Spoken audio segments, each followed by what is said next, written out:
This is Shawn O'Connor, founder and CEO of Stratus Prep, and I am so happy to be back with my good friends from Beat the GMAT for today's webinar on getting into Wharton, the 10 essential insider tips, and I'm going to actually have an extra one for you today, the 10 insider tips that you need to get into Wharton this fall if it is your dream school.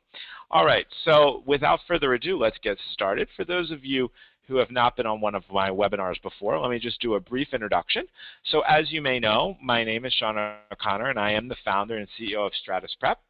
Stratus Prep was founded in 2006 to help individuals reach their dream graduate schools, and we focus primarily on MBA programs in law school. I myself did my JDM, my MBA at Harvard. At Harvard Business School, I was a Baker Scholar, where I was in the top 5% of the class, and I am a summa cum laude graduate from Georgetown.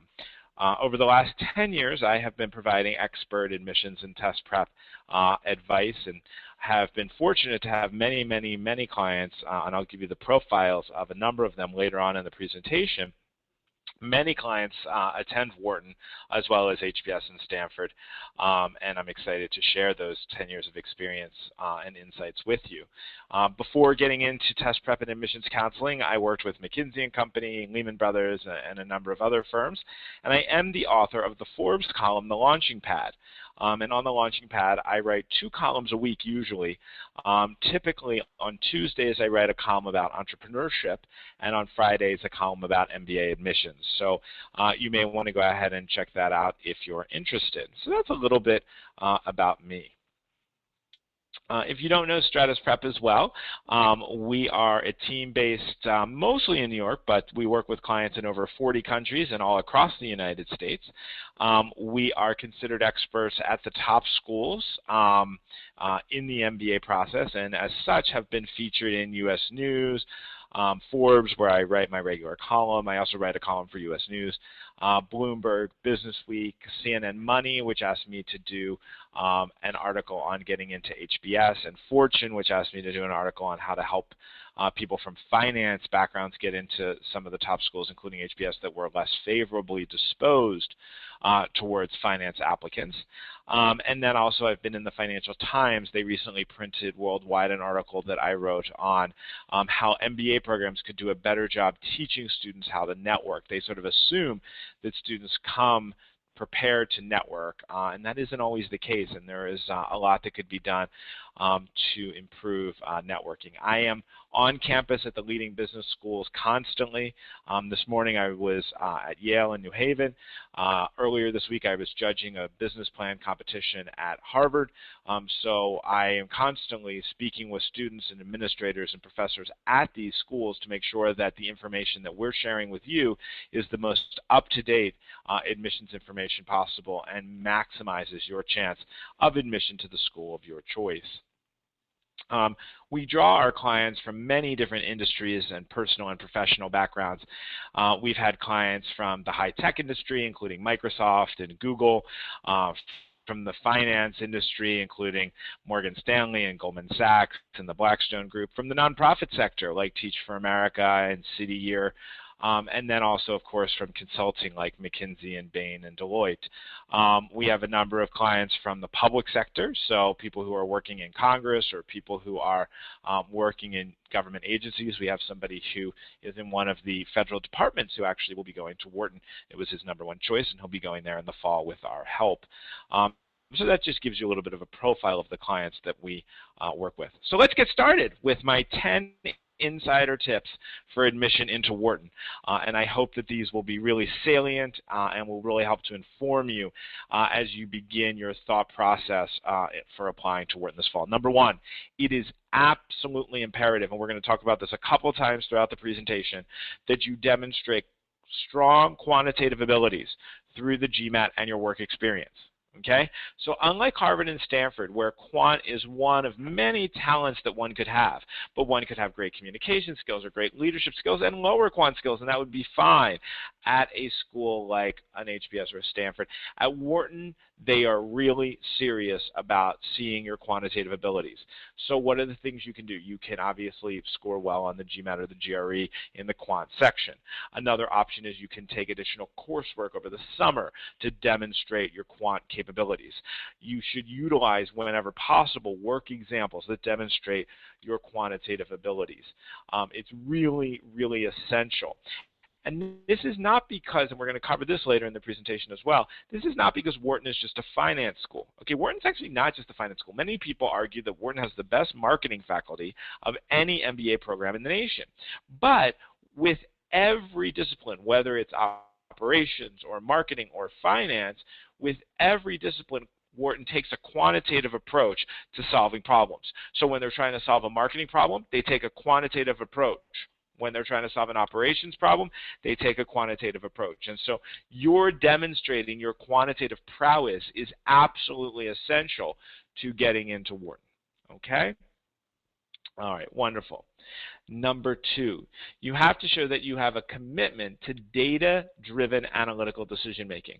What you don't want to do on the Wharton application, and a mistake that, when people come to me for analysis they worked on their own or with a different consulting firm and they didn't get into a school and they can't understand why when they had the numbers, and they come to me with a Wharton essay and it's all about intuition. That's not going to work. You do not want to talk. HBS loves intuition. Okay, Wharton is not as much a fan of intuition by any stretch. Okay, so you don't want to be focusing on your intuition or how, from previous experiences you thought this was the right thing to do. Instead, you want to show how I did an analysis, a data analysis, and then I went through an analytical decision-making process, a logical decision-making process. So your essays need to follow this structure. They need to follow data-driven analytical decision-making processes, because that's what's going to make you most successful, because that is the kind of student Wharton believes is going to excel in their program.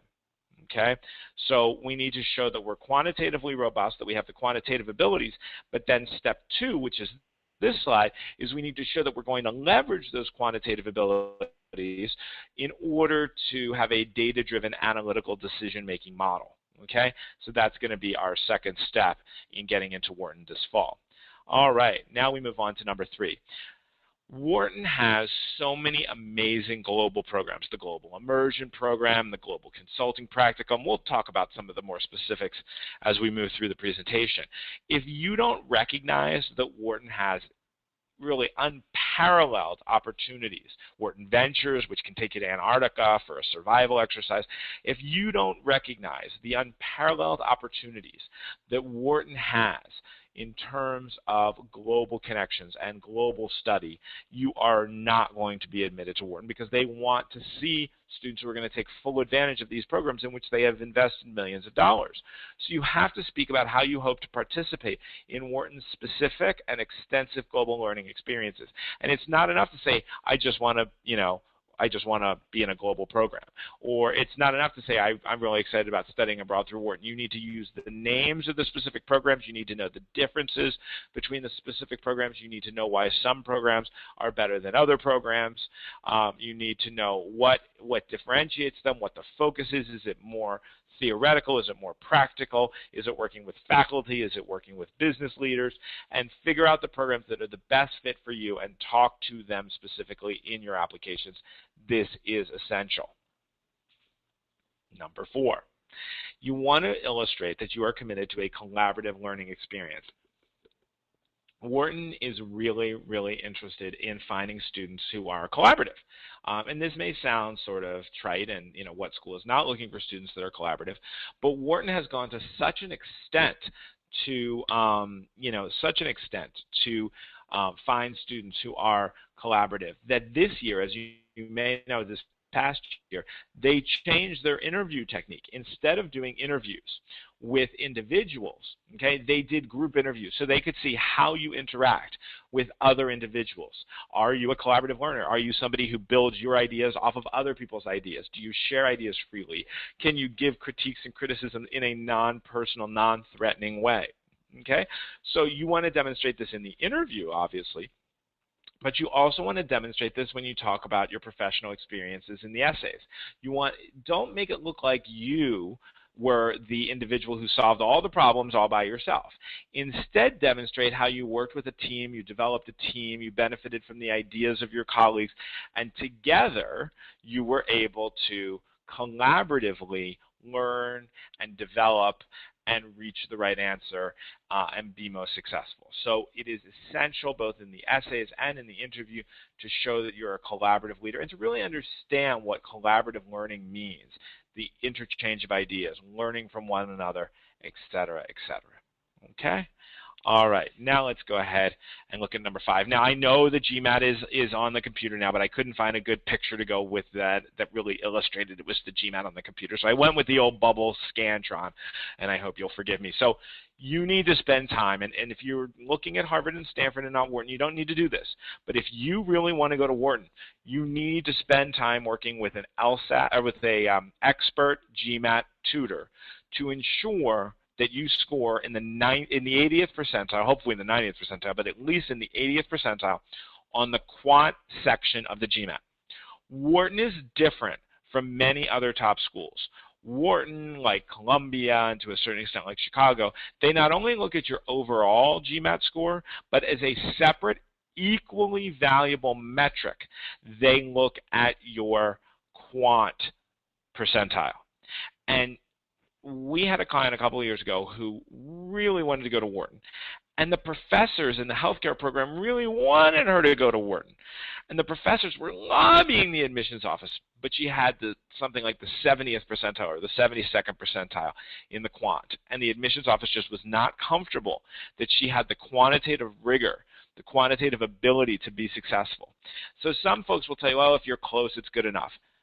You know, maybe if you're in the 78th or 79th, but who wants to take the risk? Spend the time, invest the resources, get an expert GMAT tutor, and get to the 80th percent in the quant. You can do this. Okay, this math is from 5th grade and 8th grade and 9th grade and 10th grade. You can get to the 80th percentile. There's nothing on the quant GMAT that you cannot master. Okay, if you're having trouble, Stratus Prep, obviously we believe that we have the strongest GMAT tutoring team anywhere in the world. We recently had someone who had taken a course from a competitor, came to us at a 560, after just 10 hours of tutoring was at a 700. We worked with a woman in Shanghai who we got to a 720. 80% of our students score 700 and above, okay? So, take the time to work with a GMAT tutor to get that quant score that you need, not just the overall score that you need. And I really, really discourage taking a GMAT class. GMAT tutoring is so much more effective. And the reason for that is when you come to the GMAT, you come with certain skill sets and certain abilities that you already have. So you may already be good at the grammar and don't need any review of the sentence correction, or maybe you perfectly remember geometry and so you don't need that review. But maybe you don't remember factoring at all. Or maybe you really have trouble with strengthener and weakener questions and critical reasoning. When you work with the tutor can focus in on your particular areas of weakness and help you excel in those areas of weakness and compensate for those areas of weakness. A class has to do a superficial review of everything, so you don't get enough of what you need and you get too much of what you already know. And so it's a waste of time and money. Fewer hours at the same price point spent with an expert GMAT tutor is going to get you where you want to be. And you want to be in the 80th percentile on the quant as well as 700 or above on the GMAT if you want to be admitted to Wharton. All right, number 6, you have to know something about the University of Pennsylvania if you want to go to Wharton.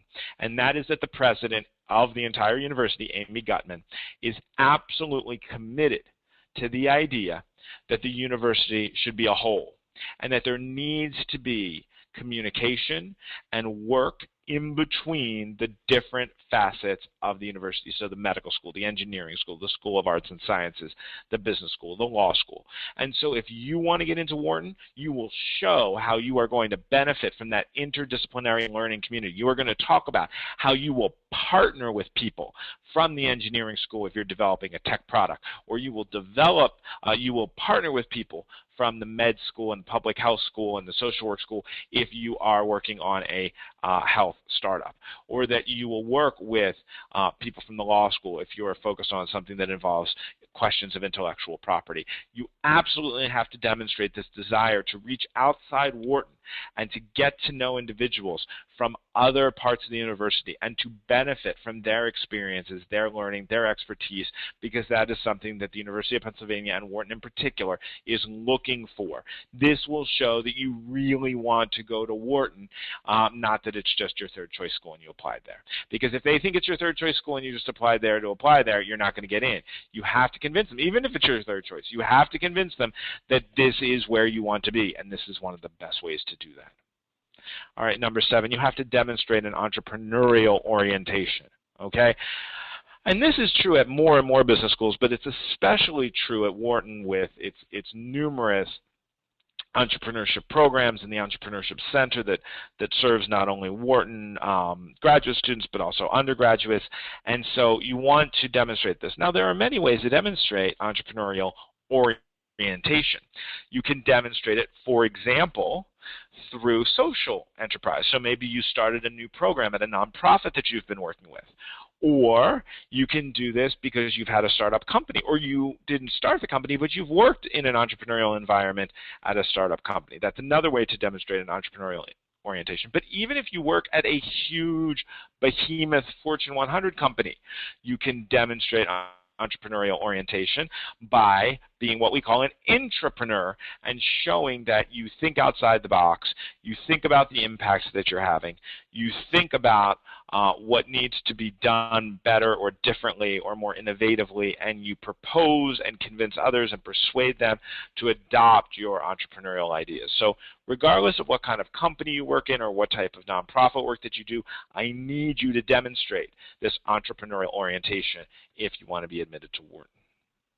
All right, number 8, don't make the mistake, and I hear this all the time, don't make the mistake of seeing Wharton as just a finance school. Sure, Wharton is strong in finance, and we all know Donald Trump went there, et cetera, and many leaders in finance went there, but it's also exceptionally strong in entrepreneurship and especially marketing.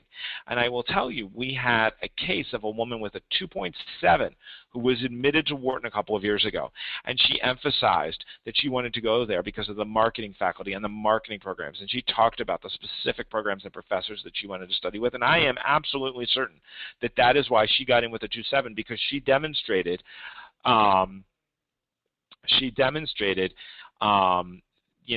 that she had an understanding of the marketing prowess and power of Wharton that is forgotten by so many people who fixate on the finance focus. There certainly is a great finance program at Wharton. There's a great real estate program at Wharton.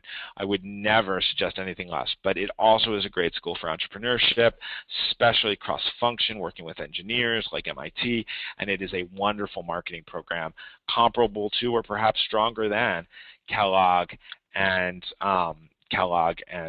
Ross and some of the other real well-known marketing schools.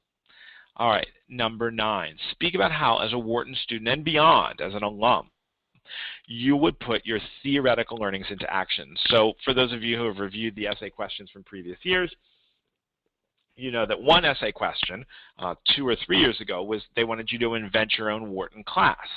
Okay, what did they want to see? They wanted to see your theoretical academic interests put into practice. So if it's about operations, how could we help? And this was the example they gave. How could we use our operational expertise to help the victims of the earthquake in Haiti? Okay, so they want to see you taking theory and putting it into practice.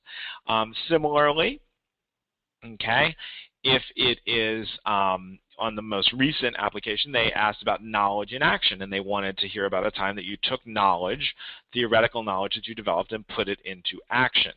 So you really want to show that this is something you will do at Wharton, you will do after Wharton. It is something that is inherent to who you are, because theory alone has very little impact, but theory in combination with action is really powerful. And so they want you to show that. They want you to show how You stepped outside the box as an entrepreneurial thinker, found some new theory that would be relevant to your company's operations, proposed putting that theory into practice, and that revolutionized the business and led to 20% cost savings, or a 50% increase in revenue, or 15% increase in customer satisfaction. And be as quantitative as you can with those examples, please. And then show a passion for Wharton and for the broader Philadelphia community. And I'm a Philly guy, okay? I'm from Philadelphia, and I know Philly has its downfalls, okay? It is not New York City, although we're getting some really great restaurants in Philadelphia. So show your passion for Wharton, okay, that you really want to be there, that it's not just your backup to Harvard and Stanford, and show that you want to serve the broader Philadelphia community. Almost all of Stratus Prep, and we had so many students who were admitted to Wharton last year, it was really beyond our own expectations, and so many of them who got in focused on one of their essays on how they wanted to go out into the Philadelphia community and leverage what they had learned about entrepreneurship or what they had learned about business, okay? And they wanted to use that to serve the people of West Philadelphia, the neighborhood that Wharton is based in and the University of Pennsylvania is based in, or that they wanted to use it more broadly across Philadelphia. Okay, so show that you really want to be at Wharton, but also that you really want to be in Philadelphia. And what you see is, Philadelphia has some great, companies based in it, like Comcast, for example, and a number of health insurers. But you really want to look at how am I going to take what I've learned at Wharton and apply that in the Philadelphia community, show that I will be an active contributor to the Philadelphia community. All right, I promised you an extra tip. Okay, and this is not Wharton specific, but I think it is something that you should really consider if you're serious about MBA applications this year. And space is limited, so I wanted to highlight this. There is going to be the first National Diversity MBA Conference this summer, and it's going to be in Minneapolis, July 26th and 27th. And what is really unique about this conference, which is limited to just 250 prospective students, is that you are going to have the opportunity to meet one-on-one in what we're calling speed networking opportunities, one-on-one with admissions officers from top MBA programs. So you're going to be able to meet one-on-one with, with the people who will be making the decisions at the schools that you want to go to. Okay, you can buy your tickets now, diversitysummitmba.com, and then click on the prospective students link, and it'll take you to an Eventbrite page where you can buy the tickets. We are just one of the sponsors of this event. We are one of the founding sponsors, as is our nonprofit partner, the Stratus Foundation. But it is open to everyone. Okay, it is a diversity summit, so there will be discussion about women in business school. That's going to be a huge focus of the discussion. African Americans and Latinos in business school, LGBTQ community members in business school. But this event is open to everyone from any background, and I cannot recommend it enough. I'm advising all of my Stratus Prep clients to grab their tickets now before they sell out, because this is going to be a really important event. You'll be able to have dinner with admissions reps and then meet them one-on-one, and I think that anyone who is serious about getting into a top business school will want to be at this event July 26th and 27th in Minneapolis. And I will be there personally, and I would be happy to meet with any of you there. I'll be doing a presentation that I've been asked to give at this conference, but there will be panels with admissions officers from schools, so you definitely want to consider participating in the National Diversity MBA Conference. Again, www.diversitysummitmba.com. Okay, so a few last slides here, and then I want to take your questions. Please be sure to be sending those questions in so that we do have a robust discussion and it's not just me talking here. So what is Wharton looking for? Well, first, as we've talked about, they want to see that commitment to innovation and to entrepreneurship. So you want to be aware of the Wharton Innovation Group and the projects that that group is working on and how you could contribute to those endeavors, and the Entrepreneurship Center. Okay, they also want an emphasis, as I said, on collaborative entrepreneurial leadership. And so that's things like the Venture Initiation Program, which is sort of an incubator for startups. And they have entrepreneurs who are in residence at the school. And that's something that's really important. If you want to stay more informed about entrepreneurship at Wharton, just follow them on Twitter or like them on Facebook. It's at Wharton and Trep or Wharton Entrepreneurship on Facebook. So make sure that you are staying abreast of the innovation and entrepreneurial ongoings on campus at Wharton, because that is going to be something that is critically important to whether or not you get admitted. You have to be able to demonstrate Wharton-specific knowledge, and the best way to do that is through the sort of the knowledge of the specific programs. Again, they're also looking for a global mindset. We talked about that earlier. So what are we looking for specifically there? Well, I want you to be focused on the global immersion program, the global consulting practicum, okay, where you work with a company in a global context, the international volunteer program, where you use your MBA training to serve others, and the international exchange programs. Also, I didn't type it in here, but Wharton Ventures is where you get to travel somewhere and experience sort of a survival exercise to build leadership and team building skills, but it's often in a global setting. So that would be another one to consider there. And we want you to show that passion for Philadelphia. So consider, being involved with some of their different programs, Say Yes to Education or Rebuilding Together, that are about helping Philadelphia and the area around Wharton thrive just as you thrive professionally at Wharton.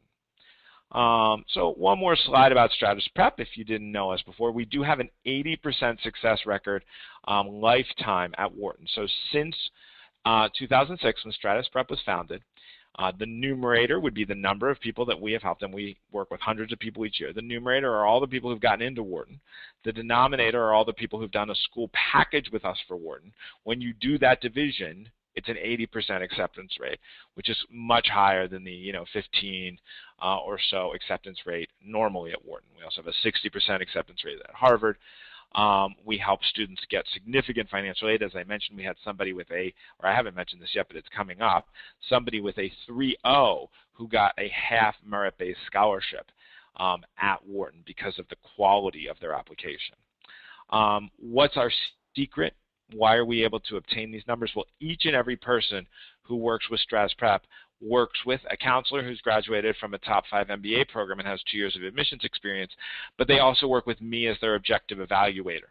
Okay, I work with 5 students personally as their counselor at a much higher price point, but every single student who comes through Stratus Prep has me evaluating their strategy, evaluating their outlines, evaluating their interview skills, leveraging my 10 years of experience and everything that I've learned to be able to make you the best candidate possible. Okay. Another thing that's important is our staff includes numerous former admissions readers and interviewers from Wharton. In fact, there was one person who literally walked out of the Wharton office, took the train to Philly and said, I just left the Wharton admissions office. I want to come work for you, and now is an advisor here at Stratus Prep. So we have those inside insights into what Wharton is looking for and how we can best position you for success at Wharton. I wanted to give you a few case studies of individuals that we have worked with at Wharton, or who were applying to Wharton. So Rob, he had a it says 2.I, but it should be a 2.9 GPA from a top 25 university, and just a 700, which is strong, but not particularly strong for a male. And I will share with you, he was not from an underrepresented group. So he had a 2.9 GPA and a 700, and with our help, he was admitted to Wharton. Vinit was an international applicant.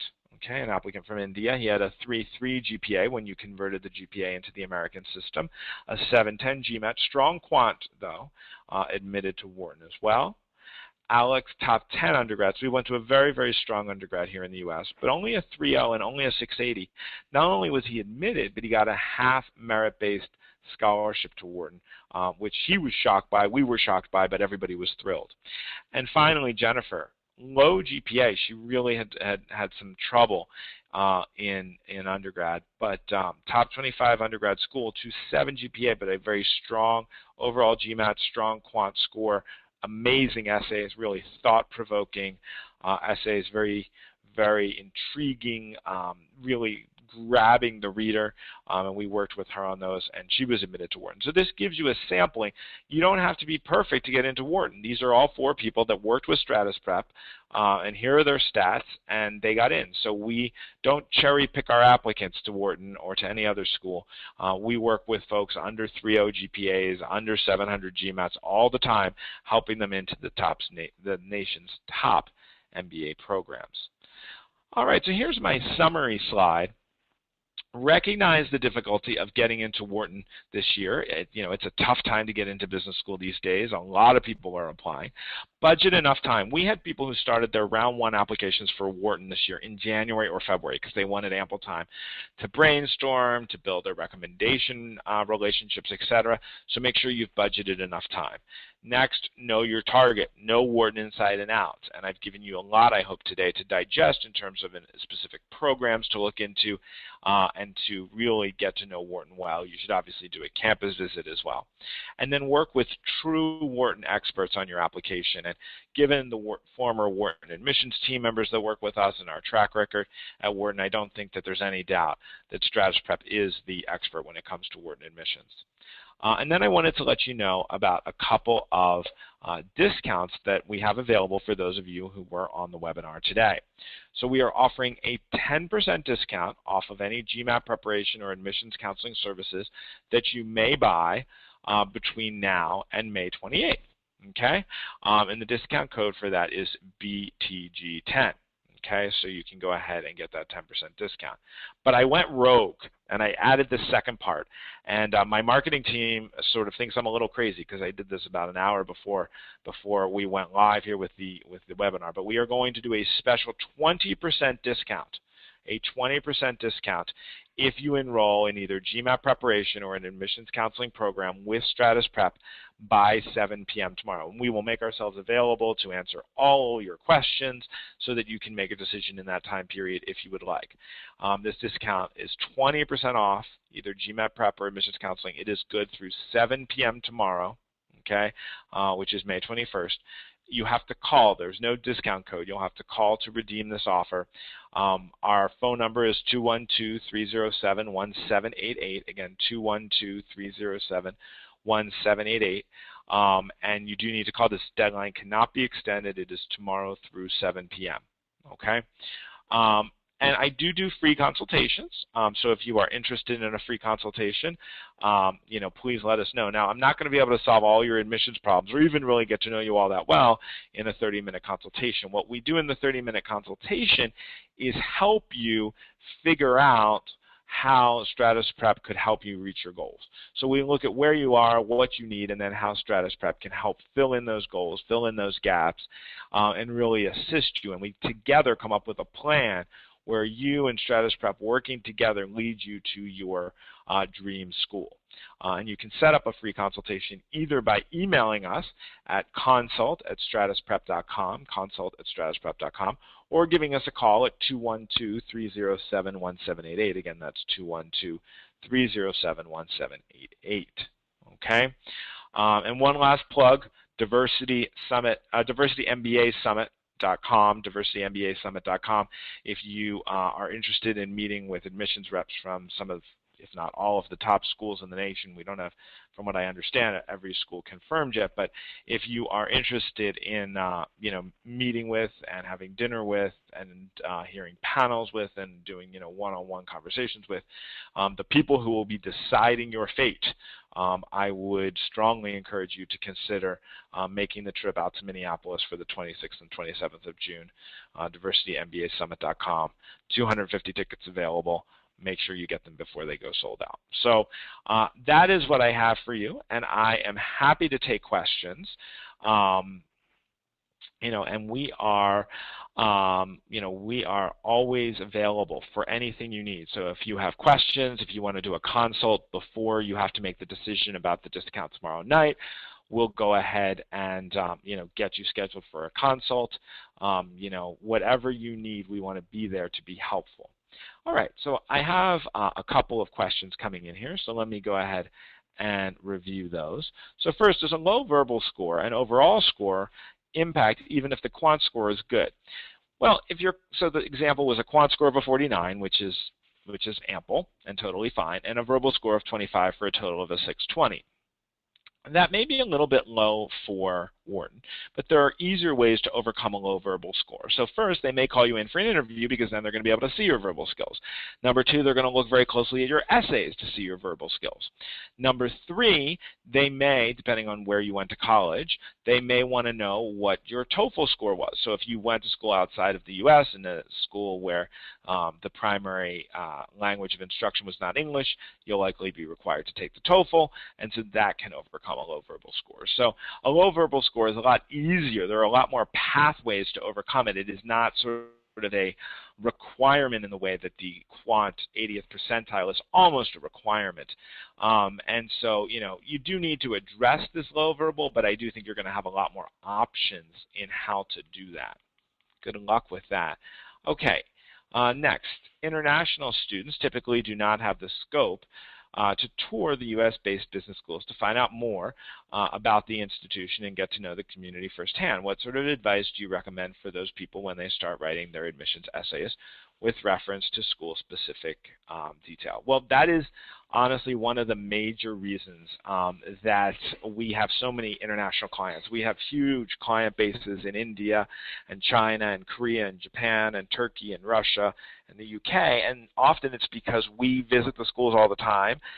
We know what the schools are looking for from year to year. We know how those things are changing, and we can help you put that information into your essays. So that is probably the primary way that that students who can't do a physical visit are able to get that important, really critical information into their essays. And I would mention that according to industry statistics, about 40% of people are using admissions consultants these days. So it really is a question of which is the best admissions consultant for you, not whether to use one, because, well, you could say, oh, wait, well, 40% are using them, 60% are not.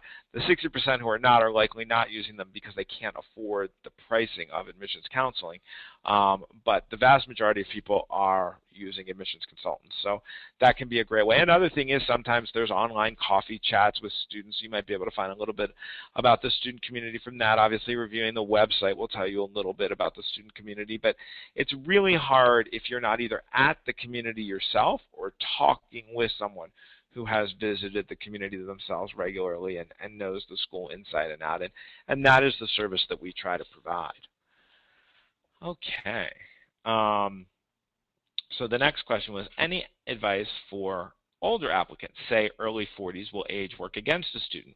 Wharton tends to be more open to older students than some of the other top schools, so I think it's a good school for you to apply to if you are an older student.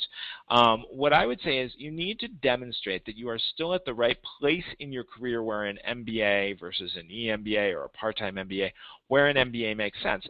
There was a top 5 business school last year who admitted somebody who was in their 50s, but they were able to demonstrate that it was really important to them right now to be in an MBA program, okay, and that they were at a point in their career where they would learn a lot from an MBA program, and that there were things that they wanted to do going forward that required that MBA application, MBA education, and so they were successful. So don't try to, in your application, talk about, oh my gosh, I have all this work experience and I'm so overqualified, because that won't work. You have to show what you need to learn. Remember, an MBA is about learning, and so they want to see that you have things that you're excited to learn. All right, let's see the next question here. How important is undergraduate GPA when it comes to the admissions process, and what is the lowest acceptable range? It varies school by school.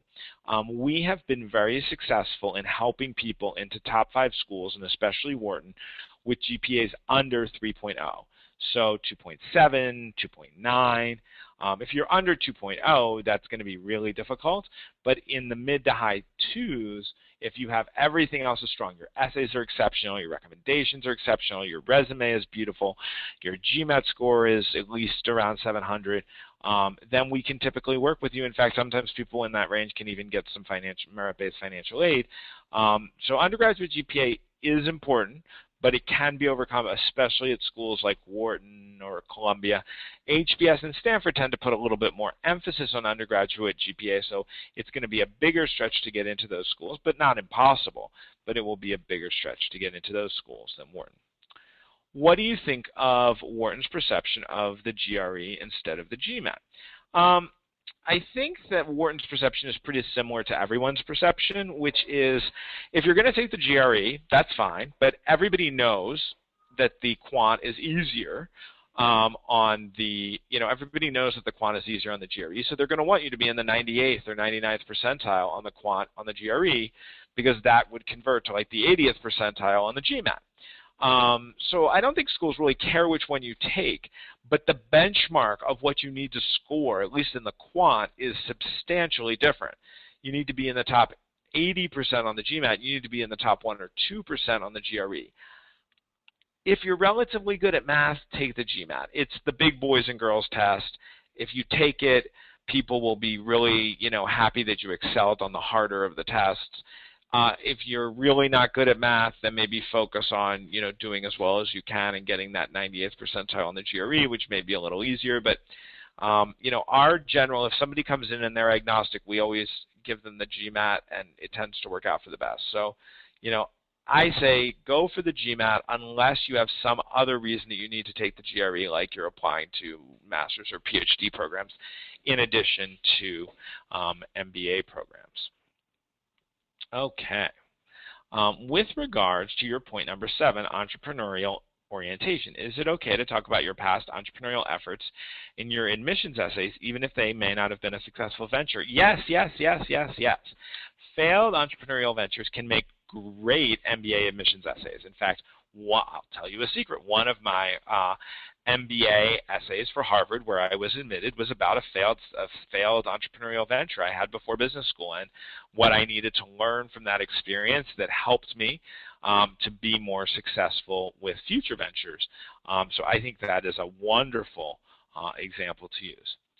Is Wharton friendly towards reapplicants? How will the strategy change? Yes, Wharton is generally friendly to reapplicants. Maybe not as friendly, like HBS tends to be very friendly, actually. But Wharton is friendly. We've seen people who did not get in because they hadn't done a particularly good job. They hadn't really focused on the essays or the recommendations, and then they came to us, and we were able to offer them some help, and then they were successful and got into the school of their choice, namely Wharton. In terms of how the strategy changes, you have to be careful because they will probably be looking at your application from last year as well. So you don't want to dramatically change your short and long-term goals because then you look like you're inauthentic and you're just writing anything to get in, and, well, that's not going to be successful. So what you want to do is what we do with reapplicants is when somebody comes to us and hires us and they're a reapplicant, we start from scratch. We build up a story, a plan, a marketing plan, and then we compare it to what was done the year before. And we make sure that it's consistent in certain key areas, but that it's better. And so that is sort of the essential success. And if you've been rejected once at a business school, I can't imagine a better reason to invest in an admissions consultant because, it's sort of like anything in life. It's a repeat player advantage. You are only going to apply to MBA programs once in your life. We apply to MBA programs, or we help students apply to MBA programs 300 or 400 times a year. So obviously, we know more about this process. We know what works, what doesn't work. We know the pitfalls and how to avoid them. And that is really, really, really essential. All right, let's see what else we have. Okay. So the next question is, the examples you provided all attended a top 25 undergrad program. I understand the admission process is holistic, but please share your perspective on a candidate who attended a third-tier state school with a 3.7 GPA versus a candidate who attended a top undergrad program with a 2.9 GPA. No, if you went to a state school with a 3.7 GPA, you are going to be in great stead at Wharton if you have a strong essays and strong recommendations and strong GMAT. The examples there, some of them were sort of very top schools. Some of them were state schools. They were just some of the better state schools. And I think one of them was top 50. But in any event, obviously if you have a low GPA but it's from Harvard or Yale or Princeton, it's a little easier to get in with that than if you have a low GPA from Boise State. Okay, it just is.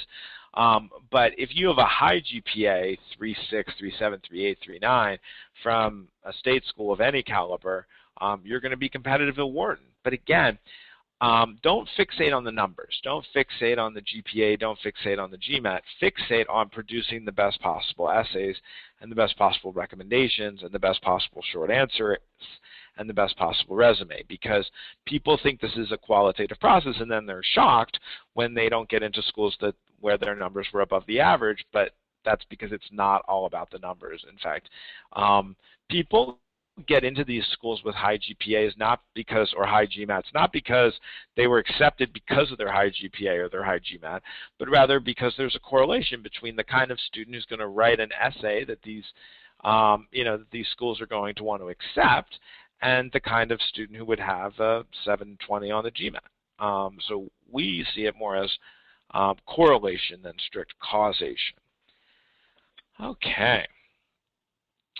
There is another question about why, in your opinion, has Wharton changed its curriculum recently? Well, so I think that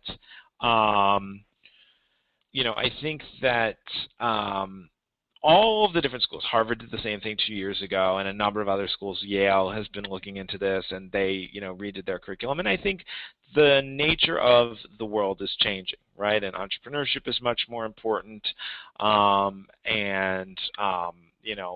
big finance is not as powerful as it once was, and so you need to tweak your MBA programs in order to meet those new needs, in order to incorporate more of the entrepreneurial work, more, the world is much more global today, so you need to incorporate that as well in your curriculum, and I think that is why the schools are undergoing generally these changes. And they vary, and you can read about them online, but the changes are not major, but they vary from school to school a little bit, but they're mostly focused on more of an entrepreneurial focus, more of a global focus, and an understanding that students with MBAs are going to go do a lot more different things rather than the vast majority of the class going into investment banking and consulting, which was once the case.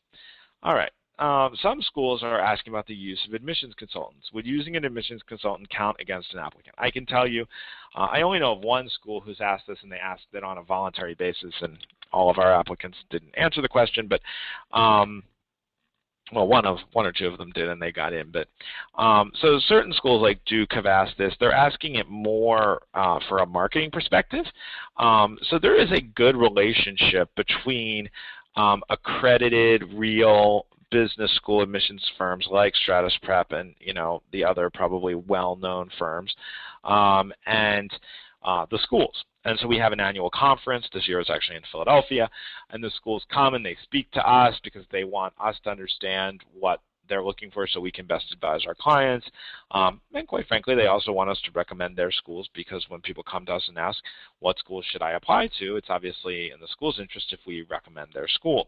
So there is a symbiotic relationship. And for accredited admissions counseling firms, everybody knows, the schools know, we know, the students know, we're not doing anything more than what your parents would do if they were helping you. We're not doing anything more than the writing center at your university would do if they were writing, doing edits of, or making notations on your paper. We're not writing essays for people. We're not doing anything unethical or untoward. We are simply offering expertise and guidance that the schools, quite frankly, want people to have. So I would not be hesitant about that at all. Different schools at different times have asked this question, and they always ask what firm you used. And Stratus Prep students have always been very successful. For example, in law school, Yale has been asking this question for years, and we every year get people into Yale Law School. I think it's because we are known as one of the, if not the most ethical firms out there. And so nobody has any concerns about a student who worked with us. If you work with some cheap, shoddy firm that nobody's ever heard of, then obviously, they may have more concerns. But if you're working with a professional organization of people who all went to top universities and top MBA programs and who've worked in admissions offices, everybody knows what the rules are and what's appropriate and what's not appropriate. We have a code of ethics on our webpage, so I would not worry too much about that. If I take a quant course from Coursera.org or a similar online course provider, will it be accepted by business schools such as Wharton? Very unlikely. Coursera is great to, sort of grow your understanding, but it's not considered, the equivalent of an accredited course from a school like Wharton. So, great way to, grow your knowledge and deepen your quantitative abilities, but probably not, probably not something that you want to count on in your Wharton application. Applying for a second MBA. Is Wharton open to this? So Wharton is open to this. So as many of you may know, there are a good number of students who come to the U.S. from India who have an MBA already in India and who come to us in the U.S. wanting to go to a top-tier MBA program here because the MBA is quite different in the U.S. versus in other parts of the world. And Wharton is open to it, as is, for example, HBS, but you need to define why you need that second MBA. So you can't just apply and assume everything will be fine. You have to show why you need that second MBA, because if you don't show why you need the second MBA, then there's a problem. But if you do that, you'll be okay. And that's something we have a lot of expertise with, so if you're considering applying, we would be happy to help you with that. How important is the client's current position or company, especially considering the economy and high unemployment rates? Okay. If what you're really asking is, can I get into Wharton if I'm unemployed, the answer is no. Okay. You need to be doing something. Now, that could be your own venture, but you need to be doing something. You're competing against the best and brightest to go to Wharton. And so you want to be at either an entrepreneurial firm or a very, very well-respected firm. You need to be in an important position, okay? You need to be in a position that commands respect and where you've demonstrated leadership and where you've been successful. Now, we have students who are entrepreneurs from companies you've never heard of who get into Wharton. And then we have people who work at Goldman Sachs who get into Wharton. But it is important that you demonstrate that you are committed, that you are successful, and that that you are going to be someone who is a lifelong learner and leader. And it's hard to demonstrate that if you're unemployed at the moment. So if you are unemployed, I would work on either starting some work with your own venture or doing consulting, or maybe waiting, trying to get a job first and then waiting a year or two to apply. We've had people who are unemployed, but we were able to get them into a proper position prior to the deadline for application. How concrete do my short and long-term goals need to be so that my application is competitive at Wharton? They need to be very, very concrete. Even though things may evolve over time, you can, this is one of the biggest mistakes that people make, is having short and long-term goals that are not very compelling, that are not very concrete or specific, and figuring, well, I'll sort of figure it out as I go. No, they are looking for people to arrive on campus at Wharton already with a strong understanding of their short and long-term goals, so that then they can begin working on those from day one when they walk in the door. And so that is why we spend, often a month, if we have the time, 2 months, working on those short and long-term goals and getting them to be something that's really authentic and really crisp and something that you can really defend and, make a good argument about. So it is really important, and it is why we recommend that if you're applying this year for an MBA from Wharton or elsewhere, that you start with us now. This is really the time to get started. All of our admissions counselors are full-time, and they each can only work with 5 or 6 consultants, or 5 or 6 clients, and so they're starting to get filled up, and we want to have the time to do the brainstorming to come up with that, long and short-term plan that is so critical for admission to Wharton. So I think that was the last question. As I get ready to wrap up, I will just remind you of everything that I mentioned before. First, remember, 10% off GMAT preparation and admissions counseling through May